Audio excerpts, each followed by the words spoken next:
Hello friends, मी doctor Kanchan दुरुकर. मी स्त्रीरोग तज्ज्ञ आणि टेस्ट्यूब बेबी कन्सल्टंट आहे आणि गेले 10 वर्ष पुण्यामध्ये कार्यरत आहे.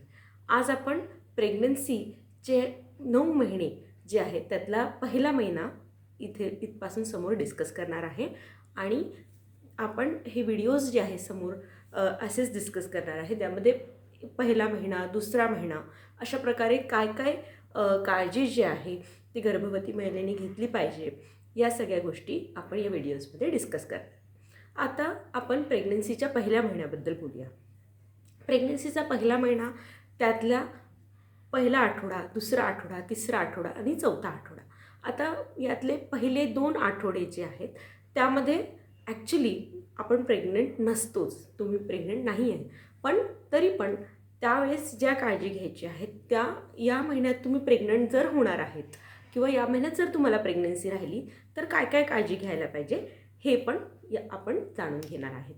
तर जी लास्ट मेन्स्ट्रुअल पिरियड ज्याला मी LMP म्हणतो ती असते ज्या महिन्यात तुम्हाला प्रेग्नन्सी राहिली, म्हणजे ज्या महिन्यात तुम्हाला पिरियड मिस झालेले आहेत त्या महिन्यात जी पहिली पाळी आली त्यातला जो पहिला दिवस असतो त्याला आम्ही LMP म्हणजे लास्ट मेन्स्ट्रुअल पिरियड असं म्हणतो आणि तिथपासून 40 आठवडे प्रेग्नन्सीचे जे आहे ते कॅल्क्युलेट केले जातात.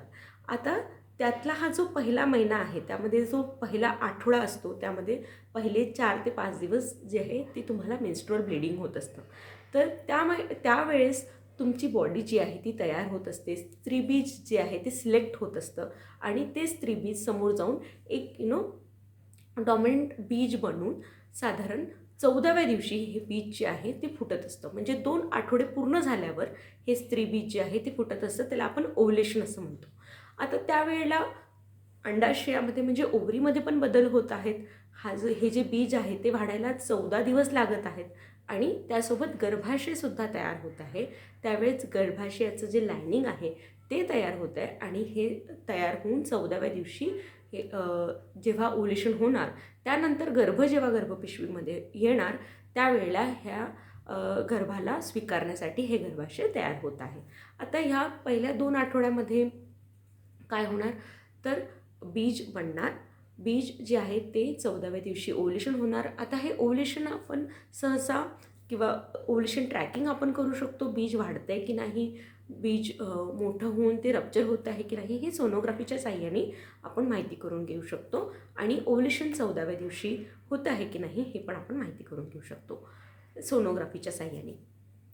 आता यामध्ये आपण काय काय काळजी घ्यायला पाहिजे पहिल्या 2 आठवड्यामध्ये, तर जर तुमची प्री कन्सेप्शनल काउन्सिलिंग झाली नसेल, म्हणजे तुम्ही प्रेग्नंट पण नाही आहे पण आता तुम्हाला कन्सीव्ह करायचं आहे, म्हणजे तुम्हाला प्रेग्नन्सी ठेवायची आहे, तर त्यावेळेला तुम्ही काय काय काळजी घ्यायला पाहिजे याबद्दल एक काउन्सिलिंग असते, त्याला आम्ही प्री कन्सेप्शनल काउन्सिलिंग म्हणतो. ती जरूर तुमच्या गायनेकोलॉजिस्टकडनं तुम्ही करून घेतली पाहिजे. यामध्ये तुम्ही तुमचं बेसिक टेस्ट म्हणजे तुमचं हिमोग्लोबिन, CBC लेवल, तुमचं थायरॉईड लेवल, तुमचं अजून काही जर तुम्हाला आजार असतील जसं की थॅलेसेमिया, सिकल सेल किंवा तुम्हाला डायबिटीज असेल तर त्या सगळ्या गोष्टी एक बेसिक स्क्रीनिंग जे आहे त्याचं होणं हे खूप आवश्यक आहे. जर डायबिटीज तुम्हाला असेल पहिलेचाच तर मग तुमचं HbA1c जे आहे ते 6.5च्या कमी असलं पाहिजे. जर तुम्ही हायपरटेन्शन आहे, जर तुम्हाला BP आहे आणि तुम्हाला जर त्या अँटी हायपरटेन्सिव्ह मेडिसिन्स चालू आहेत तर मग त्या त्यामध्ये रिप्लेस करून ज्या तुमच्या प्रेग्नन्सीसाठी सेफ आहेत अशा मेडिसिन्सनी ते रिप्लेस झालं पाहिजे. त्यानंतर जर तुम्हाला हार्ट डिसीज आहे आणि तुम्हाला वॉरफेरिन गोळी चालू आहे तर त्याचं पण रिप्लेसमेंटमध्ये हेपॅरिन इंजेक्शन चालू झालं पाहिजे. तर या काही छोटे मोठे जे बदल आहे ते प्रेग्नन्सी तुम्ही जेव्हा कन्सीव्ह करायचं ट्राय करताय तेव्हाच हे सगळे मेडिसिन्सचे बदल आपण करून घेतले पाहिजे, कारण ह्या मेडिसिन्स ज्या आहेत त्या सेफ मेडिसिन्स ज्या आहेत त्या कोणत्या आहेत किंवा ह्या ज्या तुम्ही मेडिसिन्स घेताय त्या सेफ आहेत की नाही, तुम्ही आता कन्सीव्ह करायचा प्लॅन केला आहे तर त्या जरूर आपण जाणून घेतल्या पाहिजे. तसेच ॲक्नेचे जर तुम्ही ट्रीटमेंट घेताय, तुम्हाला ॲक्ने झाले आहे, ॲक्नेचे तुम्ही ट्रीटमेंट घेताय तर त्या मेडिसिन्स पण गर्भधारणा तुम्ही प्लॅन करत असाल तर त्या सेफ नसतात, तर त्या पण तुम्ही चेंज करून घेतल्या पाहिजे किंवा ते ट्रीटमेंट स्टॉप केलं पाहिजे.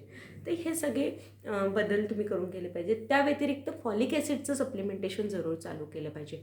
तुम्ही प्रेग्नेंट नाही आहे, पण तरी पण तुम्ही जेव्हाही प्रेग्नन्सी प्लॅन करताय तर 2 महिने आधीपासूनच तुम्ही फॉलिक ॲसिडचं सेवन चालू करायला पाहिजे. ही फारच छोटीशी गोळी असते, ती जरूर चालू करायला पाहिजे.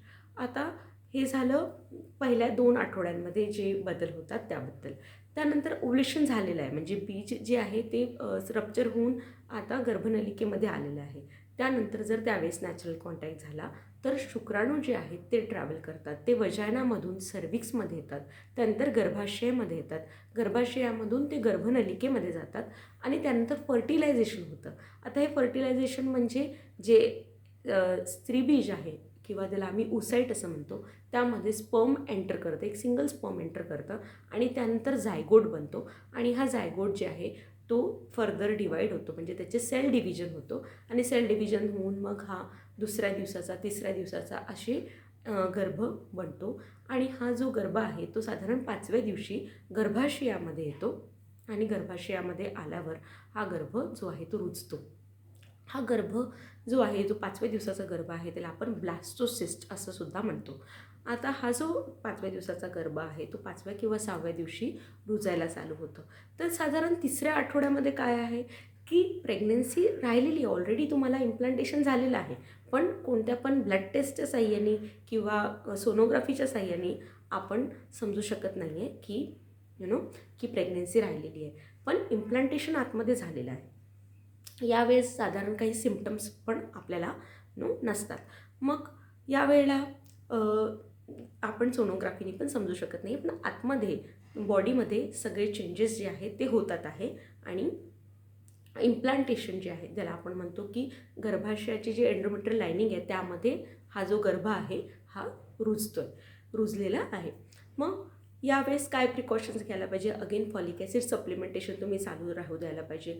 जर काही तुम्ही vigorous strenuous activity, jumping, jolting activities ज्या आहेत त्या तुम्ही अवॉइड करायला पाहिजे.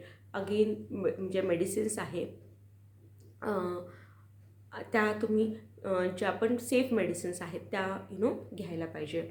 त्यानंतर पपया जे आहे ते अवॉइड करायला पाहिजे. पपया, पायनॅपल हे अवॉइड करायला पाहिजे आणि बाकी सगळे जे प्रिकॉशन्स आहेत ते तुम्ही घेतले पाहिजे. हेल्दी फ्रूट्स तुम्ही घेतले पाहिजे, व्हेजिटेबल्स घेतले पाहिजे आणि ॲडिक्शन्स काही असतील, स्मोकिंग, अल्कोहोल, हे या तुम्ही कन्सिव्ह करायचं प्लॅन जरी करता तेव्हापासूनच तुम्ही स्मोकिंग, अल्कोहोल या कोणत्या पण ॲडिक्शन्सपासून दूर राहिलं पाहिजे. कारण की any dose of alcohol, any dose of smoking हे तुमच्या वाढत्या गर्भासाठी हानिकारक आहे.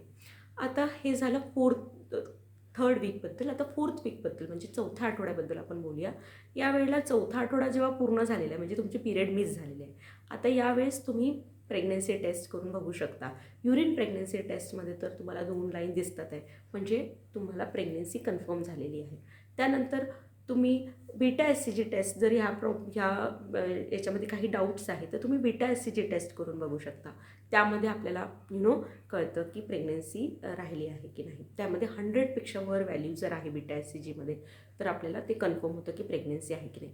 त्यानंतर आपण काही काही बदल आपल्या शरीरामध्ये थोडेफार जाणवू शकतात, जसं की ब्रेस्ट टेंडरनेस होतं, ब्रेस्ट जे आहे ते टेंडर होऊ लागतात. त्यानंतर नाउशिएटिंग थोडं फील होऊ शकतं. वजायना जे सिक्रेशन जे आहे ते साधारण थिक सिक्रेशन होऊन जातात. तर हे सगळे थोडे थोडे बदल जे आहे, तुम्हाला थोडं हीट पण जाणवू शकतं आणि थोडं लो बॅक पेन पण राहू शकतं. कधी कधी थोडं मिनिमल स्पॉटिंग ब्लिडिंग पण राहू शकतं, त्याला आपण इम्प्लांटेशन ब्लिडिंग असं म्हणतो.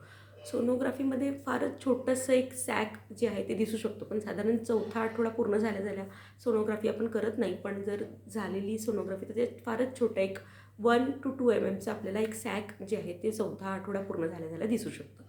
तर हे झालं 4th वीक्समध्ये काय काय लक्षणं आपल्याला दिसू शकतात आणि त्यामध्ये आपण काय टेस्ट करू शकतो. आता यामध्ये काय काय आपण काळजी घेतली पाहिजे, तर फॉलिक ॲसिड चालू ठेवले पाहिजे. अगेन जे जम्पिंग जोल्टिंग ॲक्टिव्हिटीज आहेत त्या आपण अवॉइड करायला पाहिजे.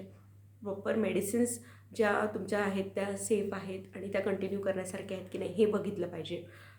फ्रेश फ्रूट्स, व्हेजिटेबल्स हे कन्झ्युम केले पाहिजे. ॲडिक्शन्सपासून दूर राहिलं पाहिजे आणि जे बेबी कन्सीव्ह होते की नाही, प्रेग्नन्सी जर तुम्हाला कन्फर्म झाली तर एक कन्सल्टेशन डॉक्टरकडनं करून घेणे हे पण फार गरजेचं आहे की प्रेग्नन्सी पॉझिटिव्ह जर राहिलेली आहे तर एक कन्सल्टेशन करून घेणं हे पण गरजेचं आहे.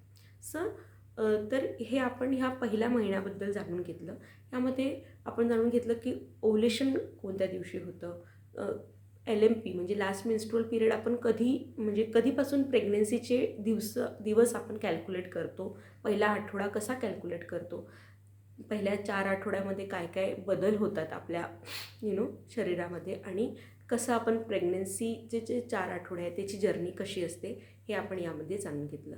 आय होप हा व्हिडिओ तुम्हाला इन्फॉर्मेटिव्ह वाटला असेल. जर इन्फॉर्मेटिव्ह वाटला असेल तर जरूर लाईक आणि सबस्क्राईब करा. Thank you so much.